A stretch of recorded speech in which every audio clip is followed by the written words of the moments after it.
Hi, this is Sarah from Seriep.com and Facebook, The Numbers Queen. I am a numerologist, palm reader, and 1111 blogger from the Gold Coast, Australia. My mission is to transform the public's perception of psychics and their own intuition from skepticism to trust. So today we have the lovely Lola Coca joining us from the UK, I believe.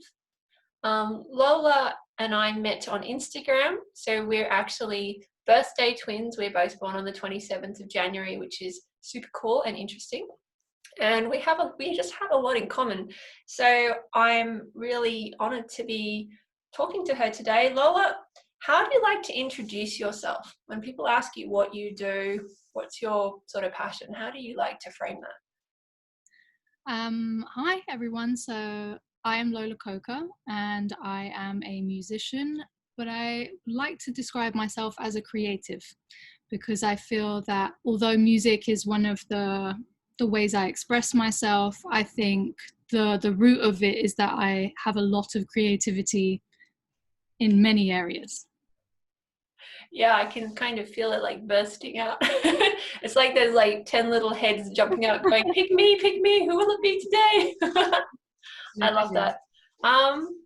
So we got a few questions for today. It's funny that you brought up the root as a word because you're doing a lot of healing in that area. We'll talk about that in a sec. But I mean, the first thing is that you are actually a public figure.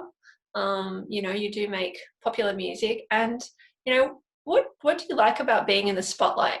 I mean, it really is, it's such an opportunity. But what do you like about it?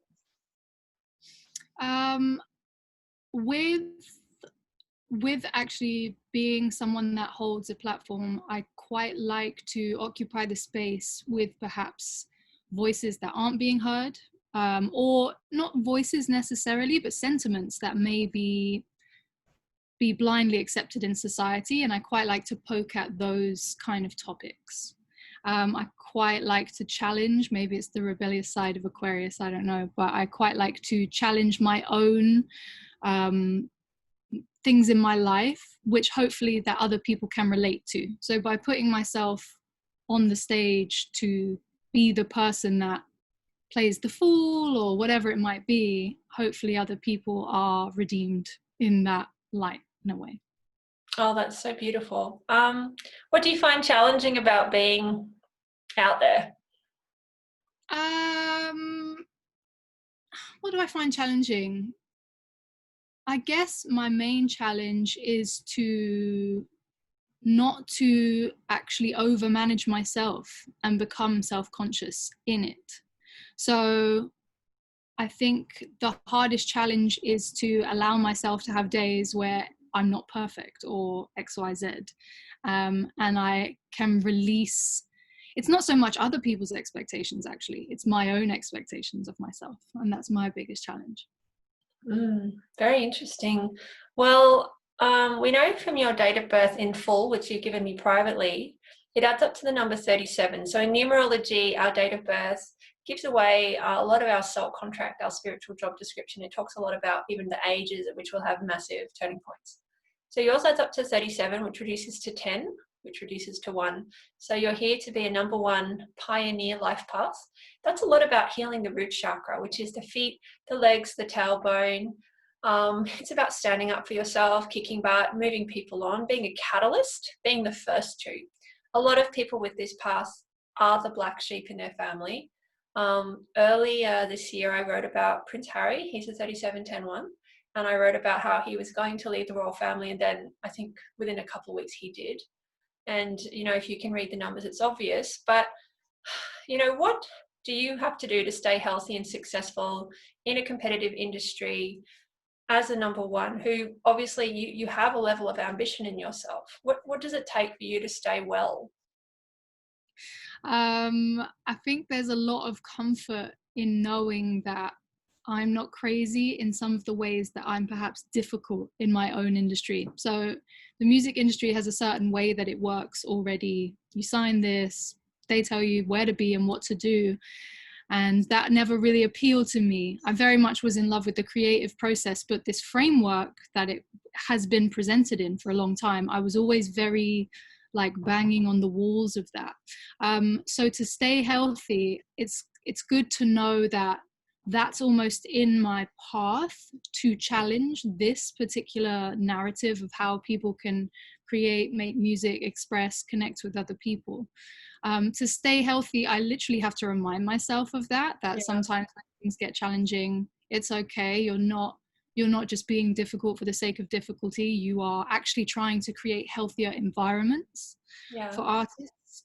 And the other part of it is to literally not let negative self-talk become on for myself. So it can be like, it's never going to change, it's always been this way, or people don't like that kind of music, or just any of this, whatever it might be, that I have to reduce that. So I eat well, practice positive affirmations, practice meditation, that kind of makes total sense. And it's interesting, the higher you look in society, the more people meditate or have mentors, life coaches. They use numerology, all the woo-woo stuff, you could say, because it works. If you really want to have that X factor, it makes a huge difference. A lot of people use it for choosing dates, choosing, for example, stage names, and it's a very ancient science. Interesting. Okay, so thanks for sharing that. I wanted to mention there's obviously a lot of famous 3710 ones. This is actually quite an alpha number. One of them I was thinking of when I was listening to music is Lady Gaga. Obviously, extremely strong presence. Like, you feel like you know her, even though you will probably never meet her as a pleb like me. But she's got this amazing, just almost like you just feel like you just totally get her. She's so, like, in a way, she's so vulnerable and open in her music. It's so emotional. Can you relate to that? Yeah, I think she's a raw nerve, and I also think I relate to her in the way that she is not just one thing. It's not something that she could be, people like to point at the meat dress, but the meat dress is just one of many expressions that she has brought forth to the table. And she isn't limited by how people perceive her. She's constantly evolving, and I can relate to that. And I can also relate to, I guess, her childlike, there's an innocence that she has, which is the message itself is always at the forefront. Yeah, I believe she takes her work extremely seriously. You can tell that she cares. You can tell it's definitely her life purpose. And it's interesting that a one in their power is just really pure. They're just like 100% all for their message. And that's probably why people like them. That it's like a known quantity. You know what you're getting. How do you deal with that pressure to look a certain way? I don't know, we kind of covered it, but I mean, I guess where I'm bringing that in is you're also a model, from what I understand. And so, you've kind of got a few extra things to consider whenever you talk or whenever you go out of the building, really. Yeah.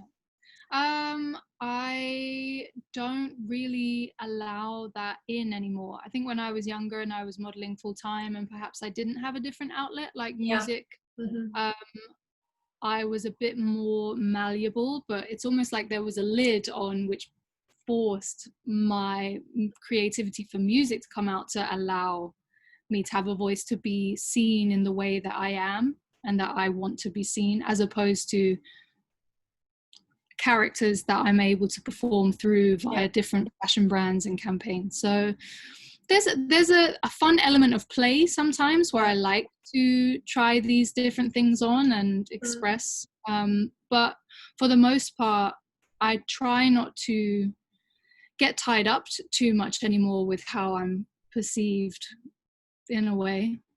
It sounds like you've really journeyed. That's actually something I like about your energy, is it's pretty clear that you've moved yourself through a number of stages of development pretty quickly, in your career. It's pretty recent, this kind of, I would say maybe even in lockdown, I began to see some of my wiring and my patterning, and have just kind of had to unpick it all in this time and start to live. My music and my creativity definitely lives from the inside out, but then perhaps myself as a person who isn't wholly creative, I have other aspects to myself. I had to get that person on board too, to to not be so controlling and not worried about things that actually aren't that important, you know?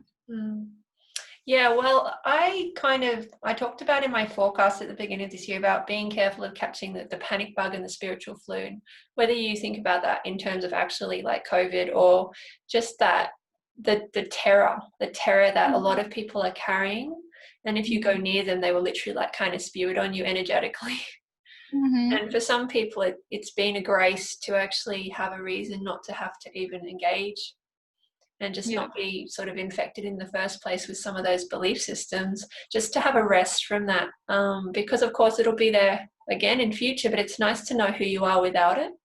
Yeah, definitely. I mean, I was definitely one of the terrified, but then I almost didn't really recognize where it was coming from in a way. So then I had to go in and get the torch on and investigate what was going on inside. And I kind of realized, okay, life is life, and I have a narrative, and the news has a narrative, and, you know, take control of your mental arena, I guess.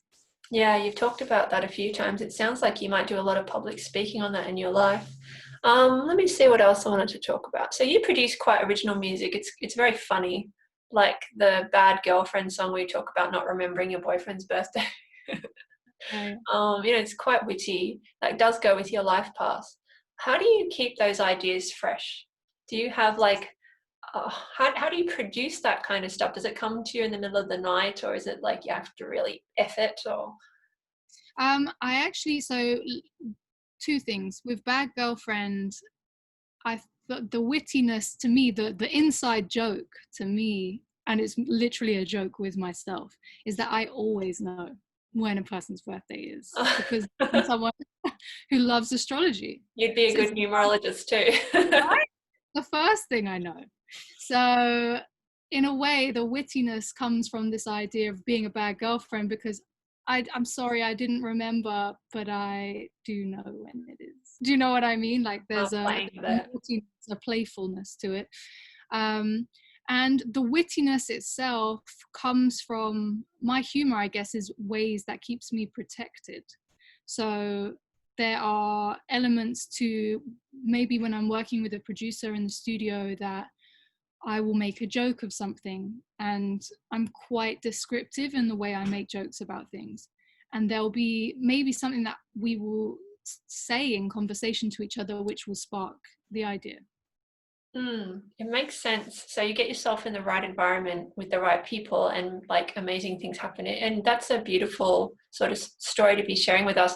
I want to talk a tiny bit more about your numbers. So the 3 and the 7, so they represent chakras. So the 3 is the solar plexus, that inner fire in the abdomen, the guts. 3 looks like a mouse. So it's someone who's a big mouse. You know, they say the things people are thinking, but too afraid to say. They do tend to speak up or mouth off. And they're very, very cheeky. 3 looks like boobs in a butt. So there's that slightly naughty side, but charming side as well. 3 energy is beautiful for healing the child within, the part of people that doesn't really care about what people think, really wants to just enjoy their humanity. Mm-hmm. And so that's really strong when I talk to you. And then there's the 7, so it's kind of like the polar opposite. Even in numerology, 3 and 7 are the other sides of the chart, but they're often friends. 7 is like the hermit or the monk or the nun or the celibate, and they're just really interested in books and learning and writing and studying, and actually tend to sit in a corner. 7 even looks like a corner, or on top of a cliff, pondering the meaning of life. So it's interesting, you've got this sort of very ascetic and yet also sensual numbers. And I see a lot of people with this, they can sort of flip. Maybe just in their private life, they'll be one, and their public life, they'll be the other. I just couldn't relate to this more, to be honest. I'm a studier. I love to learn. I love to read. I love to improve. I am actually quite a hermit. And maybe that's another challenge of the 3 element, which is public facing. It's like, okay, I'm here for now, and soon I'll be alone in a bubble bath, loving my life. Yeah, well, the 7 energy loves water. Actually, in my article, I was writing about that. They love water, nature. They love silence, and they actually really hate having to repeat themselves. It's the king, queen, and angel energy. So that 37 is a powerful combination for education. You see a lot of people with that, the way that they speak There's a real depth to the words that they use. It's very thoughtful, the way that they communicate. And often the way they are being a one is quite ahead of their times. I even have a bit of a joke because a life path is like a 10-1. They're usually about 10 years ahead. So maybe we need to still live till 2030. I don't like to gloat, but yeah. And then combine that with Aquarius, and then Yeah, okay, maybe 11 years then, because that's a lucky number for all of us. So where do you feel like you might be 10 years or 11 years ahead, even of yourself? Where do you have a vision of a different world? And sometimes maybe there's that frustration that people haven't caught up. How long do you have, Sarah? Like, I don't know. I feel I have time. What comes to mind? Because obviously I ask questions for a reason, as I'm super empathic, and it feels like this is an important question. Like, where do you feel like people are a bit slow? Speaking on empathic, I feel like there's a slight slowness in people's connection to each other and to recognize the other as actually, when I say oneness, it's literally like yourself. So people kind of investigating their own perception and their own reality as if people are separate, but they're not. If they were the same, if their consciousness actually was one consciousness, I think people treat other people differently, recognizing that that person is them. That might sound a bit crazy. No, I've been doing a lot of work on that. If I can add something, if that's okay. So I'm not trying to offend everyone, but I grew up super religious, so I obviously studied the Bible and lots of things. And I just thought it was interesting that it opens with separation. And I just always wondered, what would the Bible have been like if it was one person who found an apple and went for a bit of a wander? And then there was that responsibility that they had done that and not some part of them. Or literally, women are, derived from ribs, we're told. So I just always thought that was so interesting, because women obviously can really translate to their intuition and the soft side and the sensitivity. And I just always felt like when I was super religious, there was no way I could have accessed my life purpose as a numerologist, because it was considered so unholy and not something that could ever bring me closer to like heaven. And yet, having actually done it, having walked through the fire many times now, I couldn't think of anything more perfect to devote my life to. And just the look in people's eyes, like even when I talk to you about it, that it makes so much sense. So maybe the story we tell ourselves starts with those very first sentences in the morning that we say to ourselves, or even about where we come from and our parenting and our family. And that those first few words of a song, of our lifetime song, is so important. They really set a tone. Yeah, I definitely think so. And I think it's definitely good to investigate these things and what may serve us or no longer serve us in our time. I also think Jesus is a really cool figure, because for everything that the Bible does say, he is that walking personification of someone that didn't separate and didn't judge, and he walked his talk. We like it. He said, okay, if you're going to persecute me, just let's get it done. Oh man, ultimate celebrity. It's interesting. Jesus has an 11 energy. Buddha has a 22 energy, and let me just calculate. Michael has a 33 energy. So, all the master numbers in numerology correlate to the sort of like levels of spiritual consciousness.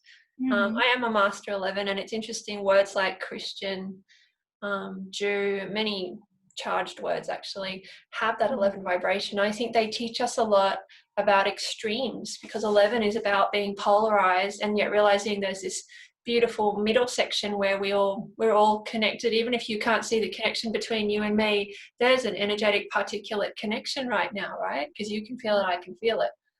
So I always encourage people to explore the different religions, but to really look at whether it gives them energy or drains them, because sometimes it'll give you energy for a while, and then it's almost like there's just something else to learn. Yeah. Maybe music is like that, genres of music and that kind of thing. I actually studied philosophy, philosophy and religion. That was my major. And I guess my interest has always been in people and various aspects of people. Not so much now. I'm a little more interested in psychology, perhaps, but at the time, the philosophy of people, music in itself, is basically 3-minute philosophies. So, I love that. pocket philosophies. That's really cool. So, so I was always drawn to music, but I definitely, that hermit with those books, I do like to delve into the realms of understanding people and how they order themselves and order others. And there's definitely a level of, if you're controlling yourself, to what degree are you trying to control other people too? And I guess this is kind of what you're saying. If you go too far down one path, it then becomes very difficult to accept other things in other spaces or other minds. It can. It's a little bit like diets. Religions are a little bit like diets. People can get very fanatical, and then they stop listening to their body and their actual life experience. And I know personally from having an eating issue, that's super dangerous and often fatal for people, if not for their bodies, for their happiness. Yeah. And at the same time, I believe some people need to explore extremes in order to figure out what works for them, which is hard. Sometimes when I'm in the spiritual industry, you just want to make it easy for everyone. You just want to spoon feed them in a way, but you realize pretty quickly, karmically, that's not a great idea. But also they don't thank you because you just took away their opportunity to really love themselves, to really take the credit for their own development. Yeah, I hear that. So I just sort of do breadcrumbs now, to be honest. Hansel and Gretel approach. I hear that. Let's see, what else did I want to ask about? You are not 37 yet, for sure. When you are, that's going to be super fun and interesting. But you have gone through your other age turning points of 1, the first year of life, and 10. Do you remember any new beginnings around those times? Like taking up new passions, maybe people coming in and out of your life? I have no recollection of 1. Wow, okay. I have none. But I am a very tactile person and very touchy, affectionate. So maybe that was my first love. I don't know, to be cuddled or whatever. 10, I definitely maybe connected with how I could be funny and how I could be playful and how people, I was definitely a class clown. I was always very witty and always part of it was a little bit of a know-it-all, but then the other part of it was crowd facing again. Yeah. I was always definitely I was a mischievous and light 10-year-old, I think. Yeah, I can see the 10-year-old in you still having a great time. Yeah. I'm very connected to it. Humor is probably the most powerful force. People talk about love, but I think it's humor. Because love is great, but to get someone laughing it shifts them instantly. It just shifts them instantly into a different consciousness and a place of sort of healthy detachment again. In numerology, humor has the same vibration as people, and I just think it's the best possible way to help people. And then what else? Comedy has the same vibration as light and wisdom and abundance, and someone who can turn something into a parody, and you do a bit of that, right? They have a lot of power. That's something, people are not going to mess with you. I wonder, I've been thinking about humor itself and how cats purr and they regenerate their cells. I wonder if our laughter actually regenerates us. There's a lot of studies that show it can help people to reduce the signs of depression, relieve the sense pain medication in some cases, and perhaps there's definitely been studies on it. As you may have heard, there's even practices like laughter yoga where you cause yourself to laugh. Oh my gosh, no, I haven't heard of this. You haven't? Oh, it's delightful. One of the things is you all lie in a circle and your head's on someone else's belly and the first person starts laughing. Wow. And it just everybody starts laughing. It creates this vortex of awesome. Great. So this does exist. This is a real thing. Okay. Well, I need to look at laughter yoga in London for sure. Oh, I'm sure it exists. It's London strikes me as a place where people would benefit from laughter yoga.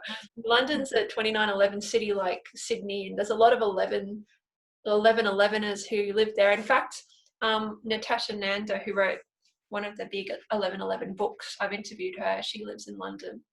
And then I'm from Sydney. So it's interesting. Those cities have a strong energy for waking up. Mm-hmm. Now, I've got a couple more questions. What else do I have? Thank you for sharing. Do you get many online bullies? Do you get many online bullies, and how do you deal with them? Because, you know, social media can be quite an open slather kind of field for some people. I've only ever really had one, which is quite...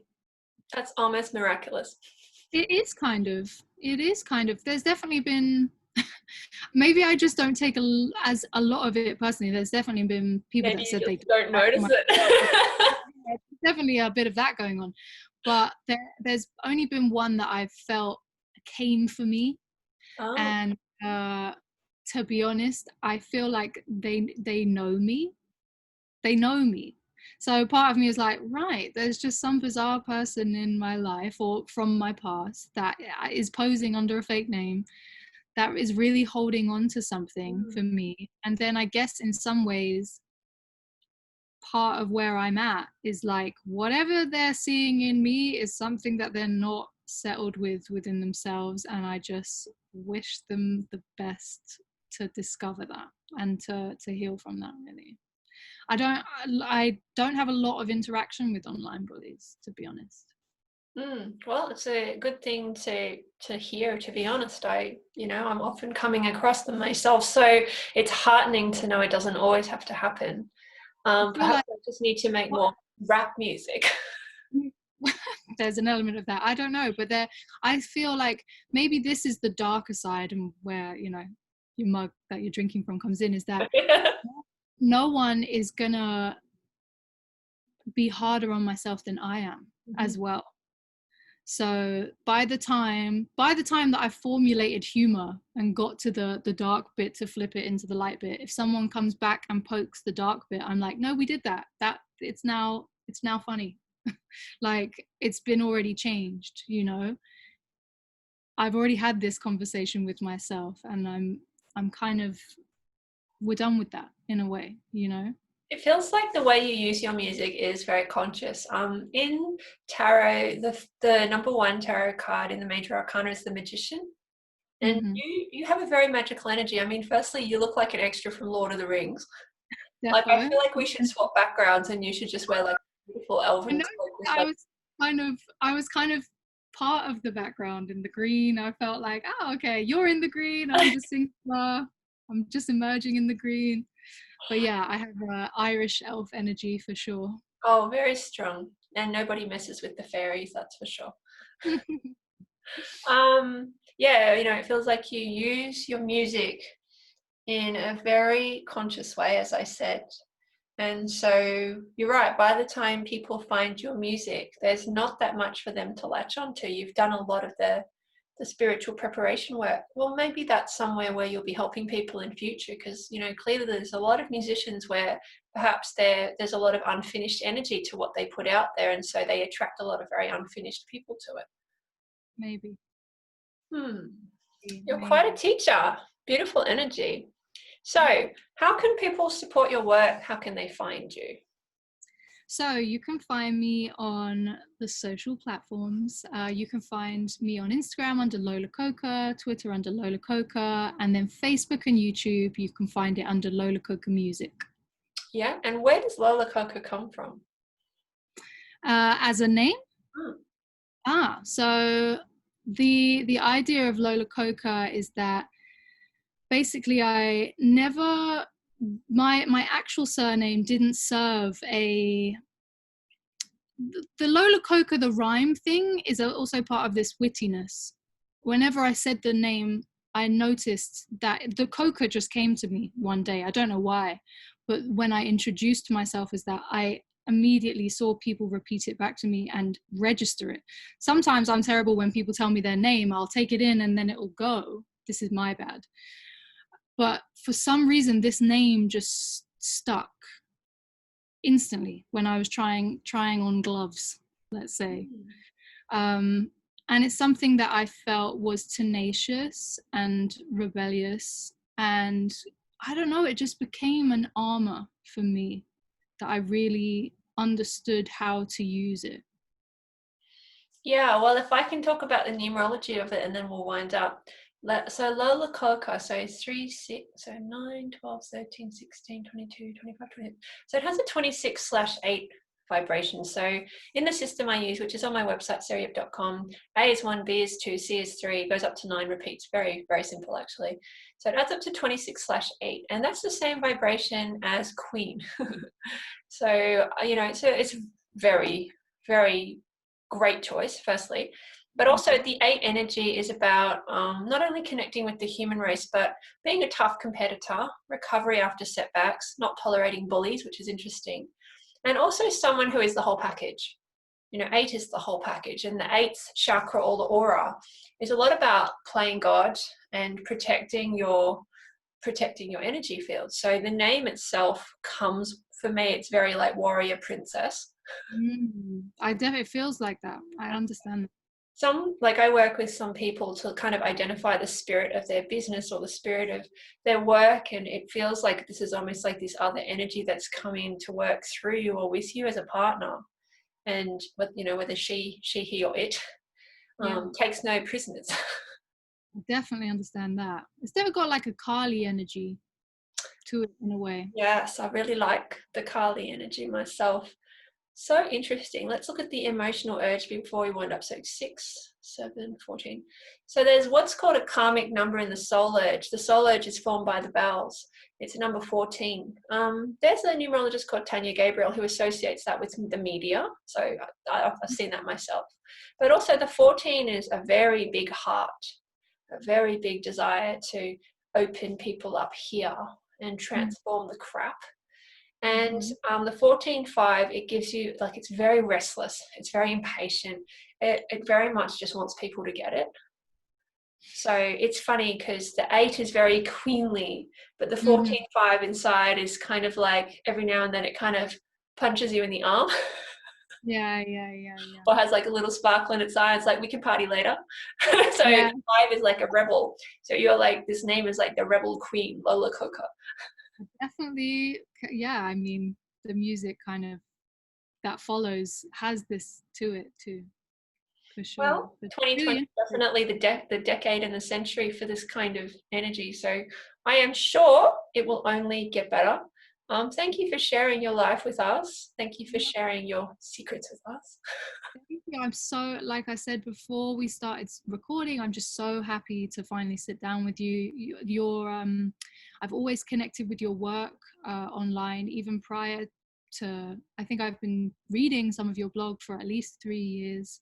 And then only literally in quarantine, I realized we had the same birthday and was like, oh, I need to speak to this lady. I have a lot of affinity with her. I have affinity with her from thousands of miles away, and we should talk. Well, I will pinky promise you over here. Pinky promise you, I will come and see you in London sometime because, Chris's best friend lives there. It's 2911. Natasha lives there, and I have a feeling. There's good people there that I need to talk to, and strawberries to eat and things like that. Yes, we got you on that. So I'm just going to sign off. Sarah from seriep.com, Facebook, The Numbers Queen. Been very grateful to chat to Lola Coca today. I'll be putting all the links on the blog so you can follow her and support her because she's very masterful at what she does. Just signing off with my 1111 peace signs, which look sort of like paper, scissors, rock as well, but I'm Chinese, so I can do that. So thank you, Lola, and we'll see you again really, really soon. Thank you, Sarah.